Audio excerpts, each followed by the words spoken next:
So achieving the state of yoga is the supreme achievement of human life.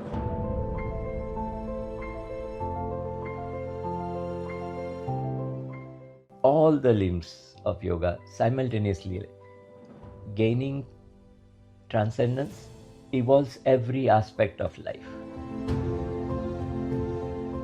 So everyone must have this knowledge of yoga.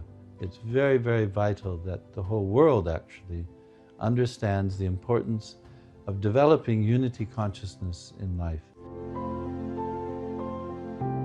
While taking this course, we are nurturing our experiences of transcendental meditation and advanced programs, Siddhi program, will be much deeper by just listening to Maharishi, understanding the basic fundamentals of yoga. I would say that all problems in life are problems of consciousness, that one does not have enough consciousness, and I don't see the solution in front of me, or I don't see an opportunity for me, or I don't see a way to achieve my desire. But if you have a broader, a more expanded consciousness, and your individual consciousness is now on that level of the universal consciousness, the total creative intelligence of the universe you imbibe in your awareness, then you will find solutions to all these problems. It's structured in a way that you can easily take it.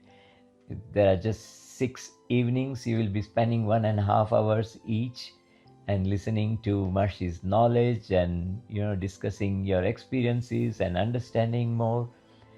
And if you miss it, it will be online. You can watch it whenever you have time.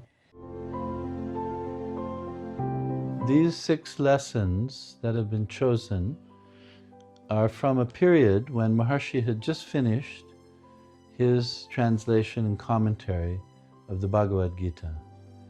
And so we get from Maharishi here just that fresh insight into the knowledge of yoga, the philosophy of yoga, and its purpose, and why it's the most important knowledge to be gained in life for everyone.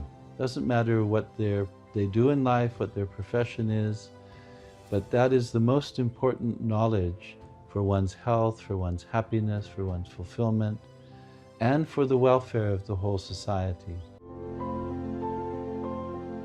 First chapter of Yoga Sutra of Patanjali, straight he starts with Samadhi Pad, chapter on Samadhi. That's straight on it's not the 8th and last step, it begins with Samadhi. His definition of Samadhi, so simple, one transcends the activity of the mind, and that is Samadhi. Simple, effortless technique of gaining finer levels, just transcending from gross to finer to finer to finer, finest level of thinking, and how natural it is. We would love to share this beautiful thing to the world. No, I can't say anything more.